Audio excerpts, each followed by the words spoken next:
नमस्कार दोस्तों, स्वागत है सोमस बायोलॉजी के और एक हेल्थ कंसर्न वीडियो में। आज के इस वीडियो में हम बात करने वाले थायराइड प्रोफाइल टेस्ट के बारे में। थायराइड प्रोफाइल क्या है आपको बताएंगे। थायराइड प्रोफाइल टेस्ट की रिपोर्ट को कैसे देखना है, रिपोर्ट को कैसे एनालाइज करना है। आपके सामने यहाँ पे है थायराइड प्रोफाइल की टेस्ट, ठीक है। और यहाँ पे ये जो टेस्ट हुआ है, यहाँ पे कौन कौन सी टेस्ट किया जाता है बेसिकली, ओके। और आपको ये भी बताएंगे कि इस अलग अलग जो टेस्ट यहाँ पे हम करते हैं, तो उस टेस्ट की रिपोर्ट से हमें क्या पता चलता है। उस टेस्ट की रिपोर्ट से हमें क्या पता चलेगा, मतलब जो कंपोनेंट्स है, पैरामीटर्स है, उससे ज़्यादा होने से क्या पता चलता है, कम होने से क्या पता चलता है, सारे के सारे जानकारी आपको दिया जाएगा। तो देखो यहाँ पे थायराइड प्रोफाइल में तीन चीज़ें, तीन पैरामीटर्स होते हैं, ठीक है। एक T3, एक T4, एक TSH। अब थायराइड प्रोफाइल का जो टेस्ट का जो प्राइस है, उससे कम प्राइस में आपको सिर्फ TSH टेस्ट मिल जाएगा। कुछ केसेस में डॉक्टर सिर्फ TSH टेस्ट प्रिस्क्राइब करते हैं। अगर आपके बजट भी कम है या फिर वहाँ पे उतना पैसा खर्च नहीं करना चाहते हो, तो TSH करके भी देखा जा सकता है कुछ चीज़ें। मगर T3 T4 भी चाहिए होता है ओवरऑल थायराइड पैनल को जांच करने के लिए, ठीक है। तो यहाँ पे मैंने स्टार्ट करूँगा TSH से, क्योंकि ये सबसे इंपॉर्टेंट होता है TSH ही, राइट। तो TSH सबसे इंपॉर्टेंट है। और TSH में अगर बात करें, TSH का मतलब होता है थायराइड स्टिमुलेटिंग हार्मोन, ठीक है। तो यहाँ पे अल्ट्रा सेंसिटिव वर्जन में यूज किया गया TSH को। अलग अलग वर्जन में लोग टेस्ट करते हैं। टेस्ट के वर्जन के ऊपर और मेथड के ऊपर डिपेंड करता है कि उसका रेंज कितना रहेगा। मगर फिर भी TSH का जो रेंज है, आप याद रखना कि 40 का आंकड़ा याद रखना। 0.4 से लेकर 4, 0.4 से लेकर 4 ये इसका वैल्यू रहेगा। ये वैल्यू इसका रहना चाहिए, ठीक है। 0.4 to 4, ठीक है। यहाँ पे 5 तक लिखा गया है, 0.35 to 5।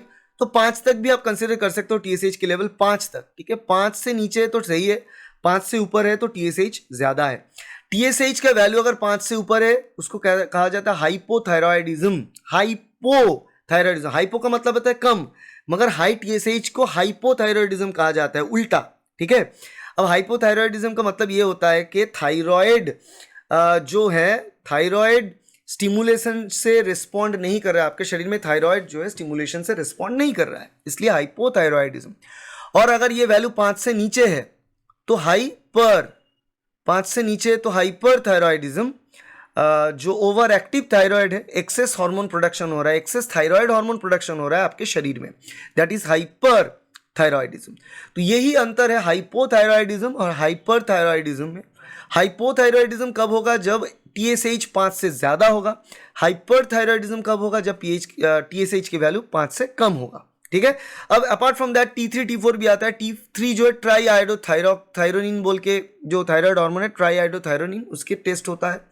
इसकी जो वैल्यू है 58 to 159 यहाँ पे लिखा गया है, 58 to 159। अब डिपेंड करते हैं नैनोग्राम पर डेसीलीटर में, कहीं कहीं पिकोग्राम में भी दिखा जाएगा। पिकोग्राम है तो 2.3 to 4.1 पिकोग्राम पर मिलीलीटर, उसमें हिसाब से 2.3 to 4.1 पिकोग्राम पर मिलीलीटर। यहाँ पे 58 to 159 नैनोग्राम पर डेसीलीटर पे ये लिखा गया है, नैनोग्राम पे, ठीक है। अब देखो ये यूनिट्स अलग अलग होंगे, इसीलिए जो रेफरेंस वैल्यू हमेशा चेक करना, रिपोर्ट में हमेशा रेफरेंस वैल्यू किस हिसाब से चेक करना। नैनोग्राम से पिकोग्राम करोगे तो वैल्यू चेंज हो जाएगा, ठीक है। और माइक्रोग्राम करोगे तो वैल्यू चेंज हो जाएगा। तो इसलिए याद रखना, यहाँ पे ये वैल्यू 150 के अराउंड होना चाहिए। 150 के ऊपर है तो ज़्यादा, 150 से नीचे है तो कम, ठीक है। अब T3 अगर कम है तो मतलब आपको हाइपोथायरॉयडिज्म है, क्योंकि T3 थायराइड हार्मोन ही है, T4 भी वही है, थायराइड हार्मोन है। थायराइड हार्मोन कम है मतलब हाइपोथायरॉयडिज्म है, थायराइड हार्मोन ज्यादा है मतलब हाइपरथायरॉयडिज्म है, राइट। वही चीज T4 के लिए भी देखें तो T4 के लिए वैल्यू 4.87 to 11.72 माइक्रोग्राम पर डेसीलीटर, ये वैल्यू माइक्रोग्राम पे दिया गया है।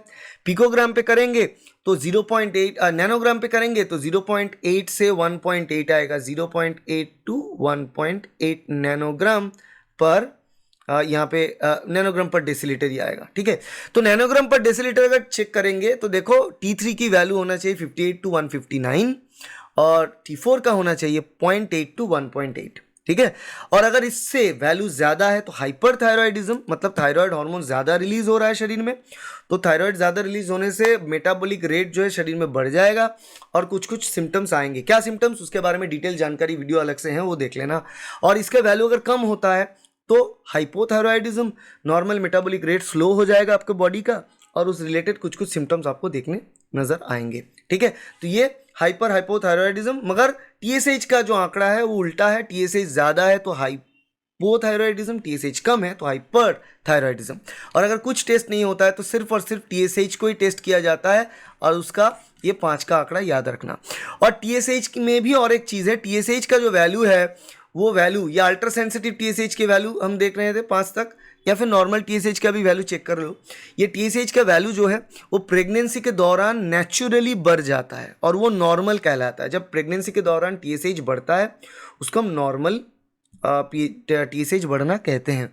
और नॉर्मल जब बढ़ता है यहाँ पे तो उसकी जो वैल्यू आप देख सकते हो यहाँ पे, नॉर्मल जब बढ़ता है तो वो कितना होता है, वो फर्स्ट ट्राइमेस्टर की बात करें तो वहाँ पे आप देख सकते हो कि TSH का वैल्यू 0.1 to 2.5 तक रहता है, फिर उसके बाद सेकंड में 0.2 to 3 और उसके बाद 0.3 to 3.5।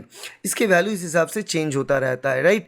तो वैल्यू कम होना, यहाँ पे देखो वैल्यू कम होना के मतलब आप क्या करोगे कि ये हाइपरथायरॉयडिज्म, मगर नहीं, हाइपरथायरॉयडिज्म नहीं है। ये सारे जो वैल्यूज़ हैं ये वैल्यूज़ नॉर्मल कहा जाएगा, क्योंकि ये प्रेगनेंसी के दौरान ये वैल्यूज़ हम देख पा रहे हैं। प्रेगनेंसी के दौरान वैल्यूज़ आएंगे तो उसको नॉर्मल वैल्यू यहाँ पे कहा जाएगा। ठीक है, सो दैट इज अनदर थिंग। ये चीज़ भी आपको देखना पड़ेगा कि अगर प्रेग्नेंट महिलाओं में खास करके थायराइड प्रोफाइल हमेशा किया जाता है, वहाँ पे सारे के सारे ना तो सिर्फ ये TSH, बाकी सारी चीज़ T3 T4 का भी वैल्यू देखो, मात्रा देखो, ये भी बड़ा आपको नज़र आएगा। ठीक है, ये भी एक चेंज नज़र आएगा, आप सारे के सारे चीज़ों में चेंज नज़र आएंगे। ठीक है, तो जैसे कि नॉर्मल 150 तक होना चाहिए, वो भी यहाँ पे 200 215 17 तक पहुँच जाता है सेकेंड टाइमेस्टर तक। तो ये चीज़ भी याद रखना है, T3 T4 का भी वैल्यू बढ़ता है, मतलब थायराइड हार्मोन का रिलीज ज़्यादा होता है ड्यूरिंग प्रेगनेंसी, मतलब हाइपरथायरॉयडिज्म की एक सिम्टम यहाँ पे आपको दिखने लगता है, मगर वो हाइपरथायरॉयडिज्म नेचुरल होता है, नॉर्मल होता है, right. So that is all regarding thyroid profile. Thyroid profile test आपके सामने क्लियर हो चुका है। अगर वीडियो अच्छा लगा तो लाइक करना, शेयर करना अपने दोस्तों के साथ, कलीग के साथ, सब्सक्राइब करना इस चैनल को ताकि ऐसे वीडियो आपको मिलता रहे। Thank you, bye.